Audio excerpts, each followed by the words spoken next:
இன்னைக்கு நாம என்ன படம் பார்க்க போறோம் அப்படின்னா, ஒரு சூப்பரான ஃபீல் குட் இன்வெஸ்டிகேஷன் மூவி தான் பார்க்க போறோம். யாருக்கெல்லாம் அந்த பழைய ஹாலிவுட் ஸ்டைல்ல இந்த நாய், பூனை எல்லாம் பேசுற மாதிரி படம் பிடிக்குமோ, அவங்கலாம் கண்டிப்பா இந்த வீடியோவை ஃபுல்லா பாருங்க.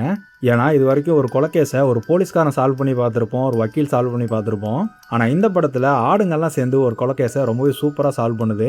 அது மட்டும் கிடையாது, இந்த ஆடுங்களுக்குள்ளேயும் நிறைய எமோஷனலான விஷயங்களை வச்சு இப்போ ரீசெண்டா 2026ல ரிலீஸ் ஆன படம் தான் த ஷீப் டிடெக்டிவ்ஸ். ஸோ நீங்க நம்ம சேனலுக்கு புதுசா இருந்தீங்க அப்படின்னா நம்ம சேனலை சப்ஸ்கிரைப் பண்ணி அந்த பெல் ஐக்கான ஆல்ல போட்டு வச்சுக்கோங்க. ஸோ படம் எங்க ஆரம்பிக்குது அப்படின்னு பார்த்தோம்னா, இவர் தான் நம்ம படத்தோட ஹீரோ.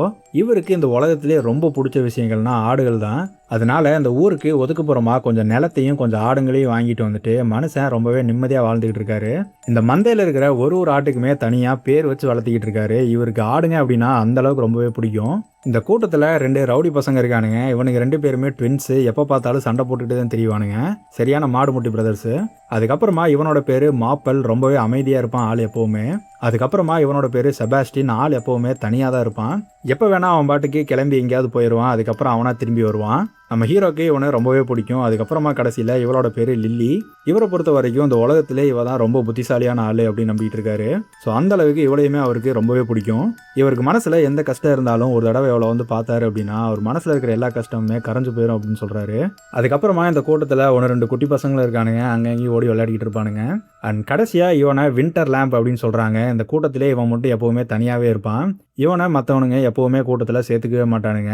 அதுக்கு காரணம் என்ன அப்படின்னா, மற்ற ஆடுங்கள்லாம் எப்போவுமே ஸ்ப்ரிங்கில் தான் பிறக்கும். ஆனால் இவன் மட்டும் வின்டரில் பிறந்ததுனால மற்ற ஆடுங்கள்லாம் இவனை ஒரு அன்லக்கியாக தான் பார்க்குறாங்க. அதனாலே நம்ம ஹீரோ இவனை மட்டும் தனியாக ரொம்பவே கேர் எடுத்து பார்த்துக்குவாரு. இங்கே இருக்கிற எல்லாத்துக்குமே பேர் இருக்குது, ஆனால் இவனுக்கு மட்டும் இன்னும் பேரே வைக்கல. அதுக்கப்புறமா நம்ம ஹீரோ எப்போவுமே இவங்களுக்கு சாயந்தரமான இந்த நாவலெல்லாம் படித்து காட்டிகிட்டு இருப்பாரு. அதில் வர்ற கதைகள் எல்லாத்தையுமே கேட்டு தான் இவனுங்க எப்போவுமே வளர்ந்துட்டு இருக்கானுங்க. அந்த மாதிரி தான் அன்னைக்கு ஒரு கதையை வாசித்து காட்டிகிட்டு இருக்காரு. ஆனால் அந்த கதையில் கொலைகார யார் அப்படிங்கிறத மட்டும் சொல்லாமல் மற்றதை நாளைக்கு பார்த்துக்கலாம் அப்படின்னு சொல்லிட்டு அவர் எந்திரிச்சு உள்ளே போயிடுறாரு.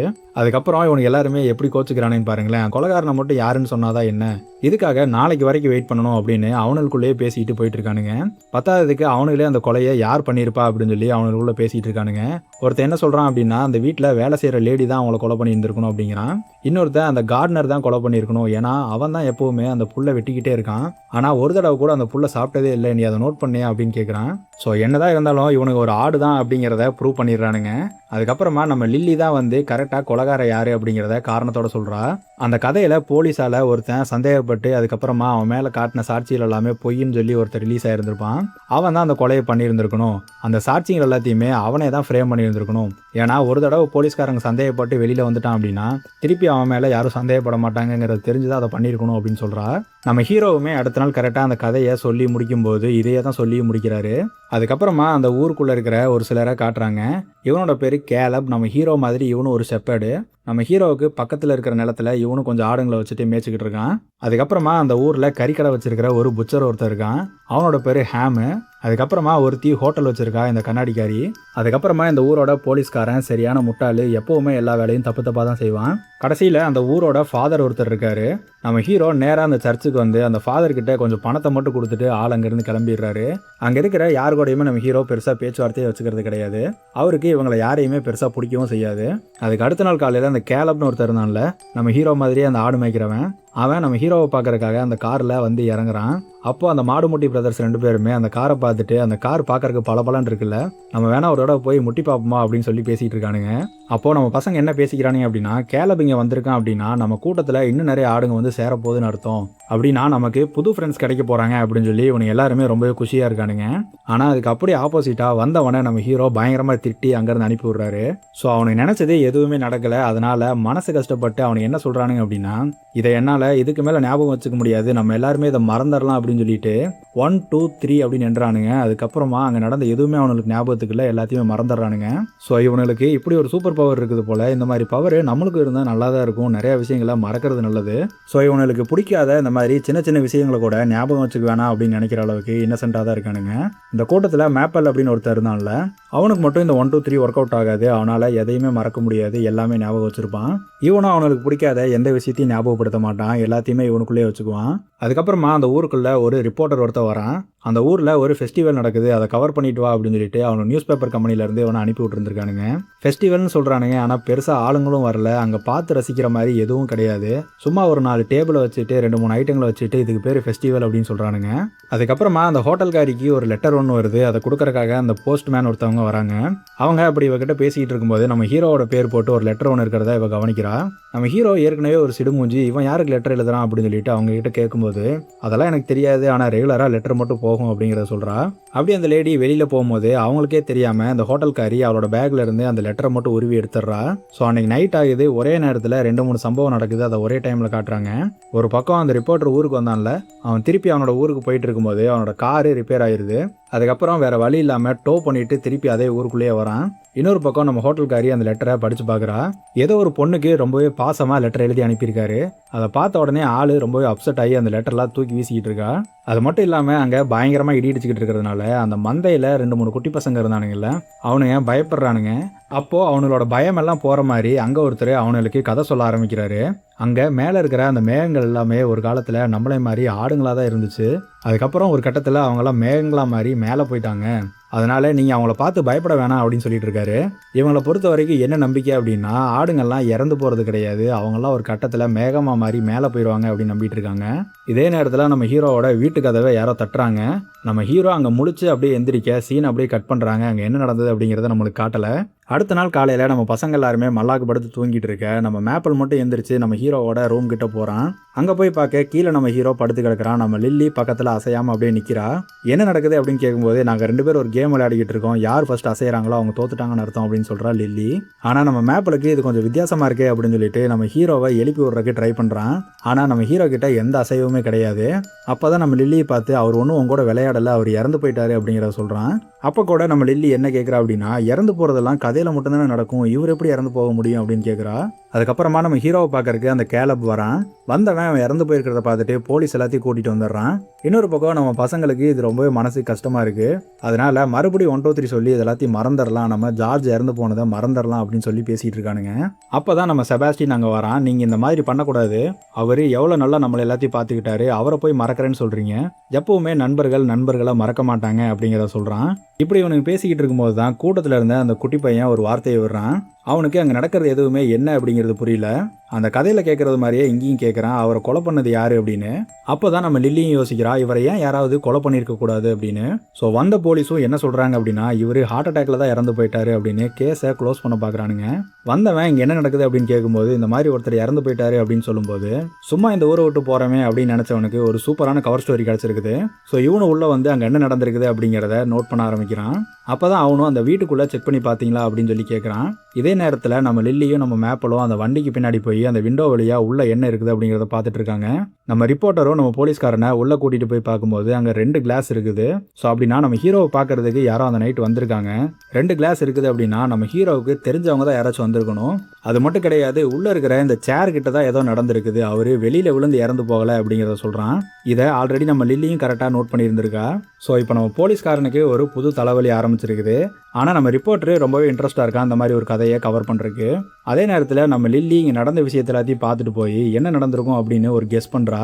என்ன அப்படின்னா, வந்தவங்க நம்ம ஹீரோவுக்கு தெரிஞ்சவங்க அப்படின்னா அவங்க 2 பேரும் தான் அந்த ட்ரிங்கை குடிச்சிட்டு இருந்திருக்கணும். அப்போ நம்ம ஹீரோவுக்கு உடம்பு சரியில்லாமல் போயிருந்திருக்கும். கூட இருந்தவங்க இதை பார்த்துட்டு ஹெல்ப்புக்கு ஆளை கூட்டிகிட்டு வரல அப்படின்னா அவங்க இதை தெரிஞ்சே தான் பண்ணியிருந்திருக்காங்க. நம்ம ஹீரோவோட உடம்புல எந்த காயமும் இல்லை அப்படின்னா கண்டிப்பாக அவங்க பாய்சன் தான் கலந்துருக்கணும். பத்தாததுக்கு நம்ம ஹீரோவோட கையில் ப்ளூ கலர்லையும் பச்சை கலர்லையும் ஏதோ அப்பி இருந்திருக்கு. அப்படின்னா அவர் அவங்க கூட சண்டை போட்டு போராடி தான் கடைசியில் இறந்து போயிருக்கணும் அப்படிங்கிறத சொல்கிறா.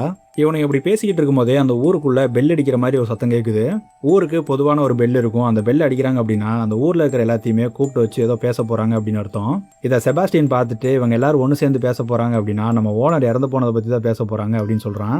அப்போ நம்ம லில்லி என்ன சொல்கிறா அப்படின்னா, அவங்க பேச போகிறாங்க அப்படின்னா கொலை பண்ணவனும் அங்கே தான் இருக்கணும், நம்ம அங்கே போனோம் அப்படின்னா அவனை கண்டுபிடிக்கிறதுக்கு வாய்ப்பு இருக்குது அப்படின்னு சொல்கிறா. ஸோ நம்ம ஓனருக்கு என்ன நடந்தது அப்படிங்கிறத நாம தான் கண்டுபிடிக்கணும் அப்படின்னு சொல்கிறா நம்ம லில்லி. ஸோ மறக்கிற பிளானை மறந்துட்டானுங்க, இப்போ இவனுங்க இன்வெஸ்டிகேட் பண்ண போகிறானுங்க. அப்போது நம்ம லில்லியும் மேப்பிளையும் செபஸ்டின் தான் அந்த ஊருக்குள்ளே கூட்டிகிட்டு போயிட்டு இருக்கான். அப்படி போகும்போது இவனுங்களோட மந்தை இருக்கிற அந்த காட்டை தாண்டி இவனுங்களால வர முடியல. ஏன்னா அந்த காட்டை தாண்டி இது வரைக்கும் இவனுக்கு போனதே கிடையாது.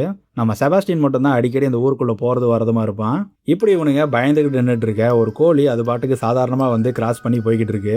இதை பார்த்த உடனே மேப்பில் என்ன சொல்கிறான் அப்படின்னா, தனியாக போகிறதுக்கு தானே பயமாக இருக்குது, நம்ம 2 பேரும் ஒன்றா சேர்ந்து போகலாம் அப்படின்னு சொல்லிட்டு நம்ம லில்லியும் கூட கூப்பிட்டுட்டு அந்த ரோடை அப்படியே கிராஸ் பண்ணுறானுங்க.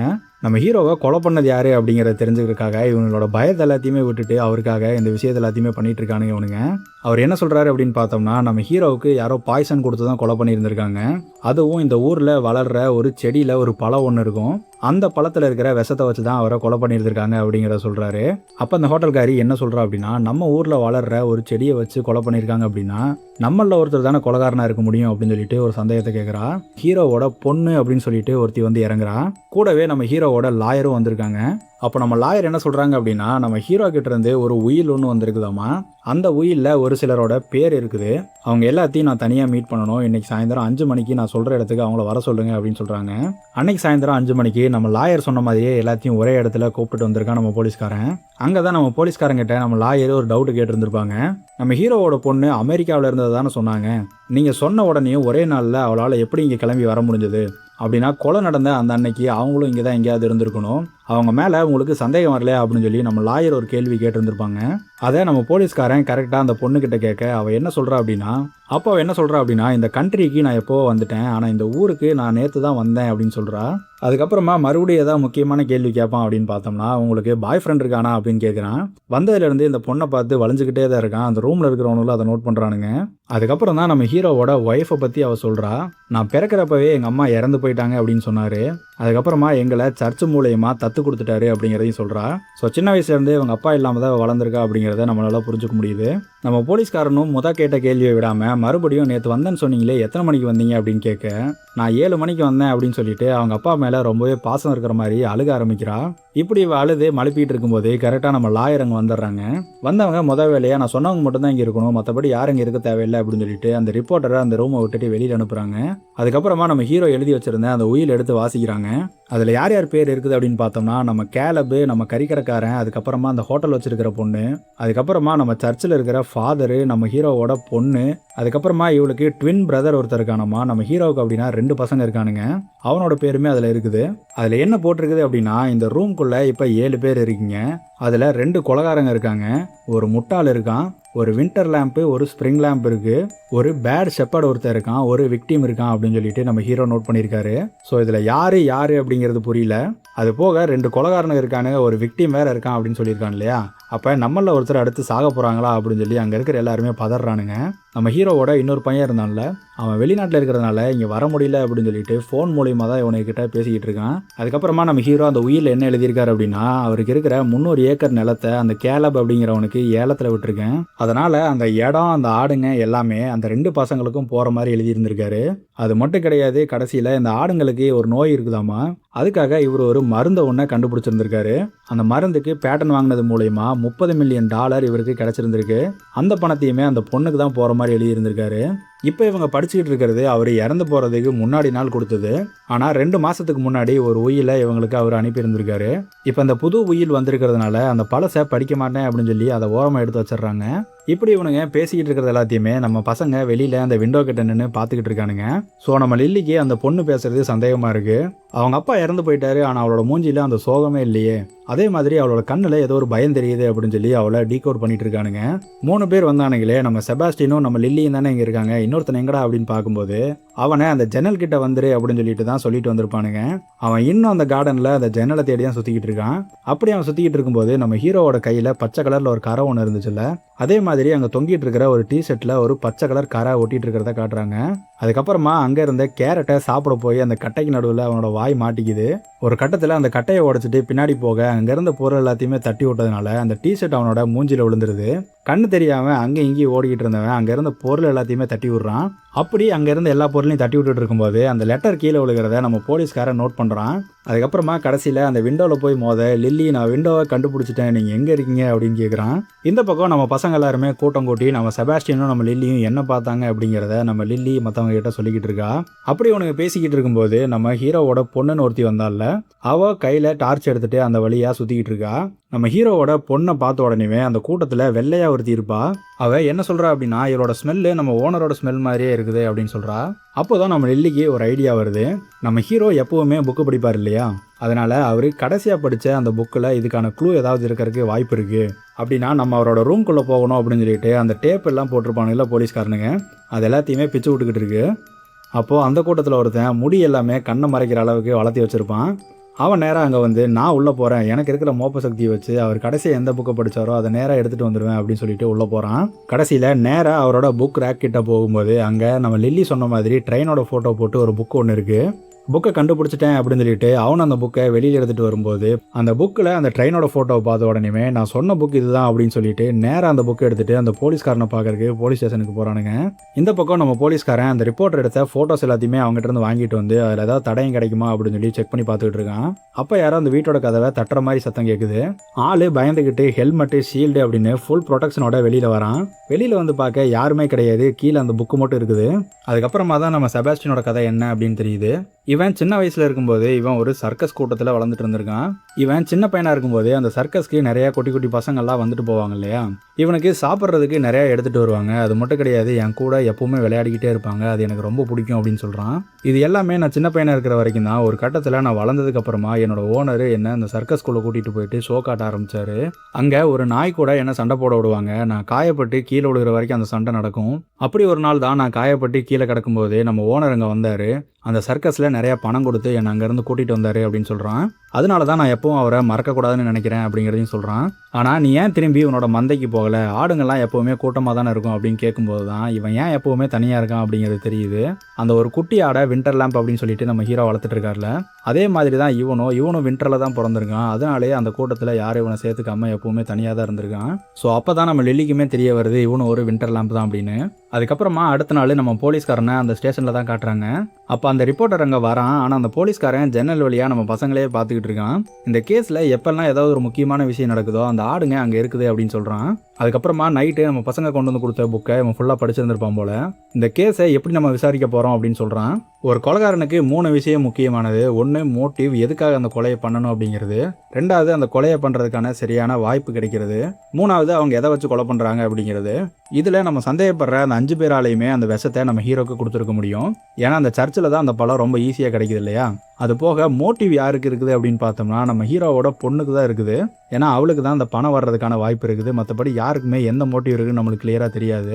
ஸோ இப்போ நம்ம அதை தான் தேட போகிறோம். அதை தேடணும் அப்படின்னா நமக்கு இன்னும் நிறைய க்ளூஸ் கிடைக்கும் அப்படின்னு சொல்லிட்டு நேராக அங்கேருந்து கிளம்பி ஒவ்வொருத்தராக விசாரிக்க ஆரம்பிக்கிறானுங்க. முதல்ல யாரை விசாரிக்க போகிறானுங்க அப்படின்னா நம்ம கறிக்கடைக்காரனை தான் விசாரிக்க போகிறானுங்க. அவனுக்கு நம்ம ஹீரோ மேலே என்ன கோவம் அப்படின்னா அவன் ஒரு வெஜிடேரியனாமா, அதனால் அவன் கறியெல்லாம் சாப்பிட மாட்டான், எனக்கு கறி சாப்பிடாதவங்கள பார்த்தாலே பிடிக்காது அப்படின்னு சொல்கிறான். 10வதுக்கு நம்ம ஹீரோ ஆடு வளர்க்குறவர், அதனால் அவருக்கு ஆடை வெட்டுறவங்கள சுத்தமாக பிடிக்காது. ஸோ இவங்க 2 பேர்த்துக்குமே ஒருத்தர் பிடிக்காததுக்கு இதுதான் காரணம். அதுக்கப்புறமா நம்ம ஹோட்டல்காரி தான் விசாரிக்க போகிறானுங்க. அந்த லெட்டர் எதுக்காக நீங்கள் எடுத்து வச்சுருந்தீங்க அப்படின்னு கேட்கும்போது அந்த போஸ்ட்மேனு தவறுதெல்லாம் என் வீட்டில் விட்டுட்டு போயிருந்துருக்கலாம் அப்படின்னு சொல்கிறான். அதுக்கப்புறமா நம்ம ஹீரோ இறந்து போகிறதுக்கு முன்னாடி நாளே நீங்கள் என்கிட்ட பேசிகிட்டு இருக்கும்போது அவனை கொல்ல போகிறேன்னு சொல்லியிருந்திருப்பீங்களே, அதுக்கு என்ன அர்த்தம் அப்படின்னு கேட்குறான். ஆக்சுவலாக இவன் அந்த லெட்டரை படித்து பார்த்துருந்துருக்கான். நம்ம ஹீரோ வேற ஒரு பொண்ணுக்கு இந்த மாதிரி லெட்டர் எழுதுறது இவளுக்கு சுத்தமாக பிடிக்கல.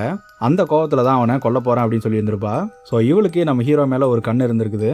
அதுக்கப்புறமா நம்ம கேலபு நீ எதுக்காக நம்ம ஹீரோவை பார்க்க போனேன் அப்படின்னு கேட்கும்போது என்னோட லீஸை அவர் கேன்சல் பண்ணுறேன்னு சொன்னார், அதை பற்றி பேசுறதுக்காக தான் போயிருந்தேன் அப்படின்னு சொல்கிறான்.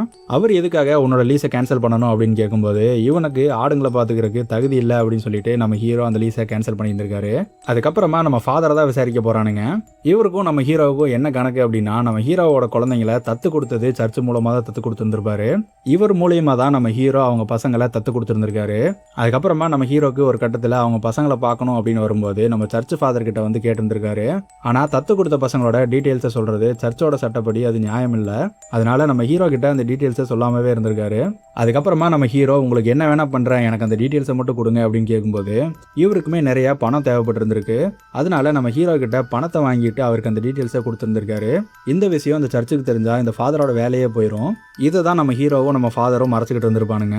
நம்ம ஹீரோ கூட ஃபர்ஸ்ட் சீனில் வந்து இவர்கிட்ட பணம் கொடுத்துட்டு போயிருந்திருப்பார்ல, அது கூட லஞ்ச பணம் தான். ஸோ இப்படி ஒருத்தனுக்கு இந்த ஊரோட மக்களை வழி நடத்துறதுக்கு தகுதி இல்லை அப்படின்னு சொல்லிட்டு தான் நம்ம ஹீரோ அந்த லெட்டரில் பேட் ஷெப்பர்ட் அப்படின்னு எழுதியிருந்திருப்பாரு.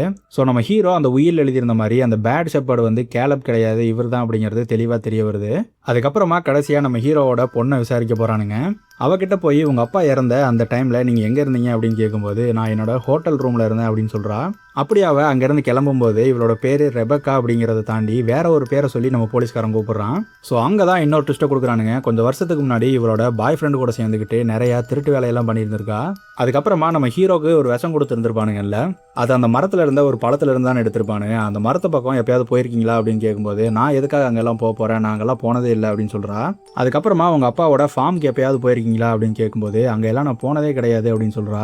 ஆனால் இதுக்கு முன்னாடி நாள் நைட்டு தான் அவள் அங்கே போயிட்டு வந்திருப்பாள்ல. ஸோ இப்போதைக்கு நம்ம ஹீரோக்கும் மற்றவங்களுக்கும் சின்ன சின்ன பிரச்சனை இருந்தாலுமே கொலை பண்ணுற அளவுக்கு ஸ்ட்ராங்கான காரணம் யாருக்கிட்டையுமே இல்லை. ஆனால் நம்ம ஹீரோவோட பொண்ணு மேலே மட்டும்தான் இப்போ சந்தேகம் வலுவாக இருக்குது. அதுக்கப்புறமா நம்ம லில்லி ரெபேக்கா பொய் சொல்கிறா அப்படின்னு மட்டும் எனக்கு தெரியுது, ஆனால் அவள் ஏன் பொய் சொல்கிறா அப்படிங்கிறத என்னால் புரிஞ்சுக்க முடியல அப்படின்னு சொல்லிட்டு இருக்கா.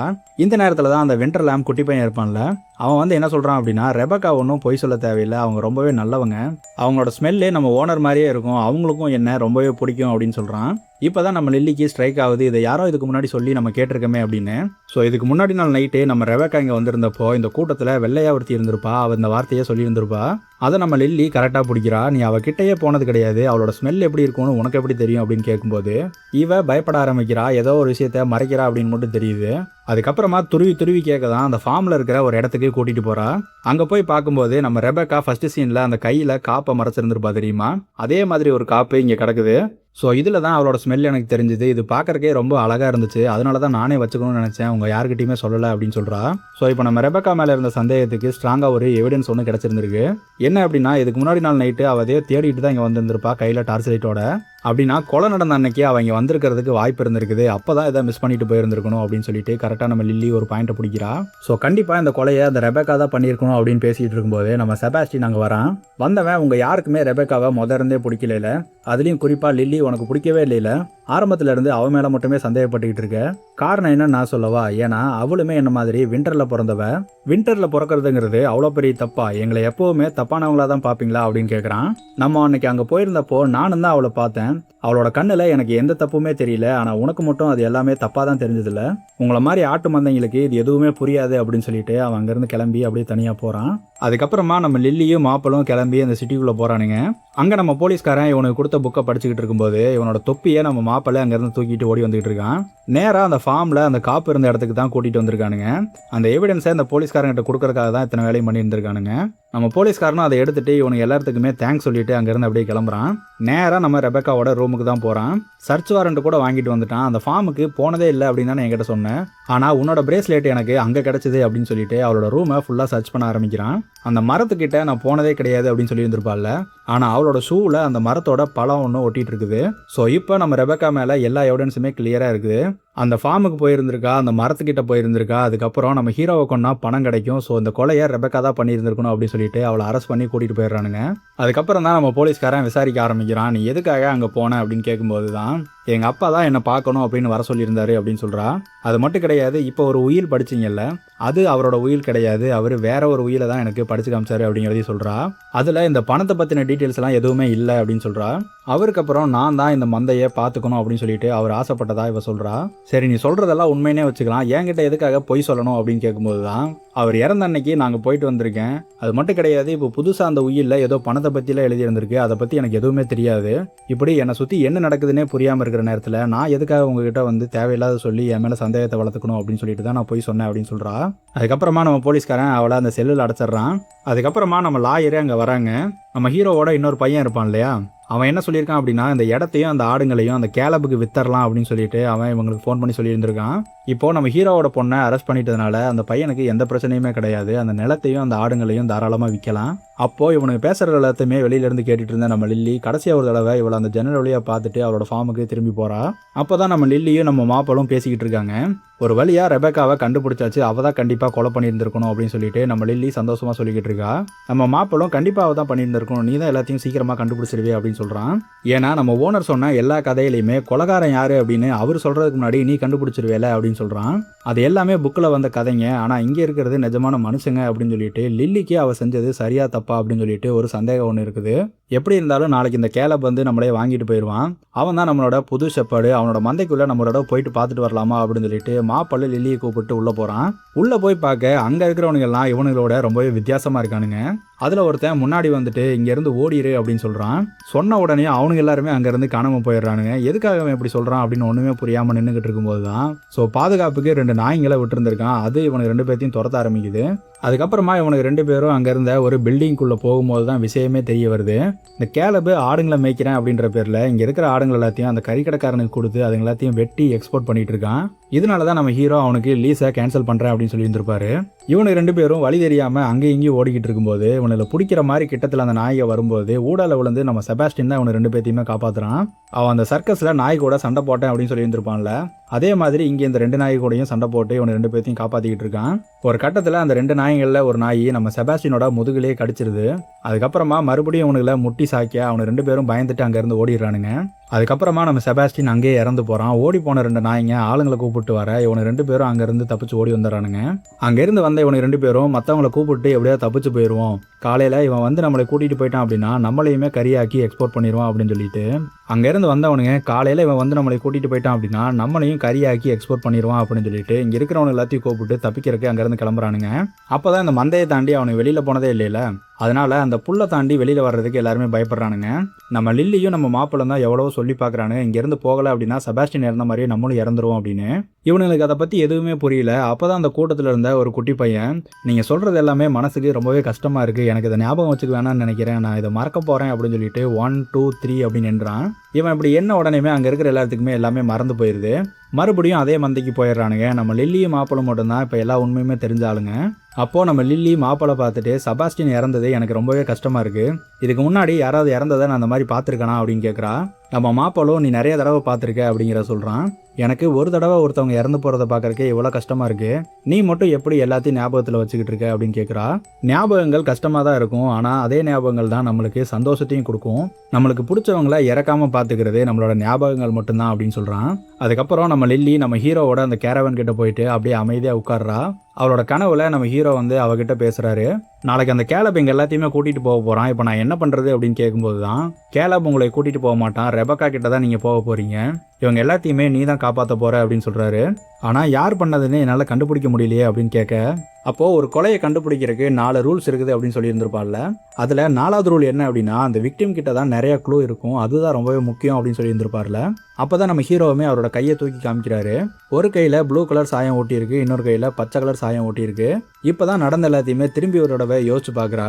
இவ என்ன நினச்சிருந்திருப்பா அப்படின்னா இது அந்த புல்லோட சாயம் அப்படின்னு நினச்சிருந்திருப்பா. அதே நேரத்தில் அந்த குட்டி விண்டர் லேம்ப் என்ன சொல்லியிருந்திருக்கோம் அப்படின்னா அவர் இறந்து போன அன்னைக்கு நம்ம ஹீரோவோட ஆவியை பார்த்தேன் அப்படின்னு சொல்லியிருந்திருக்கோம்ல. இது எல்லாத்தையுமே யோசிச்சுட்டு ஏதோ ஒரு விஷயத்த கண்டுபிடிச்சிட்டா. அதுக்கப்புறமா என்னோட உருவத்தை வச்சுட்டு நான் நினைக்கிற வேலையை செய்ய முடியாது, எனக்கு குட்டியாக ஒரு ஆள் வேணுமே அப்படின்னு யோசிச்சுட்டு இருக்கும்போது தான் அந்த விண்டர் லேம்ப் அங்கே வருது. அங்கே இருந்த பெயிண்ட் டப்பாவில் ஒரு கையில் ப்ளூ கலரையும் இன்னொரு கையில் மஞ்சள் கலரையும் அப்பிட்டு அந்த விண்டர் லேம்பை கூட்டிட்டு நேராக அந்த போலீஸ் ஸ்டேஷனுக்கு தான் போகிறா. அங்கே போய் அந்த விண்டர் லேம்பை அங்கே இருந்த அந்த ஜன்னல் வழியை அனுப்பிவிட நம்ம போலீஸ்காரன் ஏற்கனவே அந்த பலகையில் யார் மேலே சந்தேகம் இருக்கோ அவங்களோட ஃபோட்டோஸ் எல்லாத்தையுமே ஒட்டி வச்சுருந்துருப்பான்ல, அதை கீழே தள்ளி விட்டு நம்ம விண்டர் லேம்பு ஏதோ வரைஞ்சிக்கிட்டு இருக்கான். இதை எல்லாத்தையுமே நம்ம ரெபக்கா பார்க்குற மாதிரி பண்ணுறானுங்க. அடுத்த நாள் காலையில் நம்ம போலீஸ்காரன் வந்து பார்க்க இதெல்லாம் இப்படி கீழே விழுந்து கிடக்குது, என்ன நடந்தது அப்படின்னு கேட்குறான். நம்ம ரெபக்காவும் அங்கே நடந்தது எதையும் நம்ப முடியாமல் இந்த மாதிரி அந்த ஆடுங்கள்லாம் வந்துச்சு, இந்த மாதிரி பண்ணி விட்டு போயிருச்சு அப்படின்னு சொல்கிறா.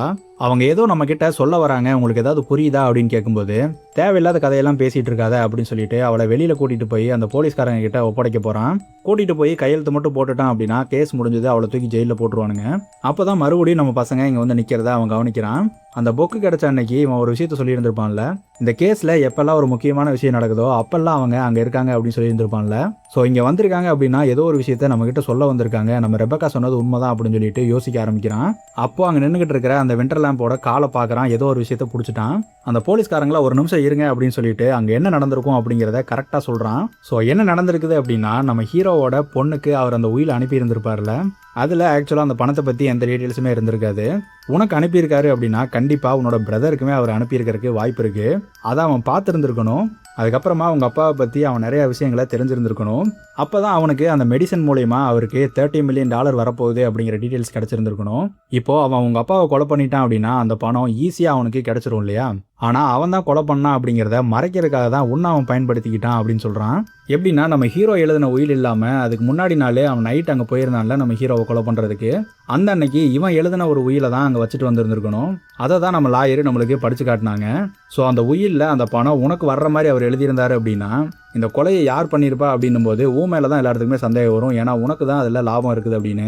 ஸோ அவனை நம்ம கண்டுக்க மாட்டோம், அவன் நினச்சதை ஈஸியாக பண்ணலாம், நீ ஜெயிலுக்கு போயிட்ட அப்படின்னா எல்லா பணமும் கடைசியில் அவனுக்கு தான் போய் சேரும் அப்படின்னு.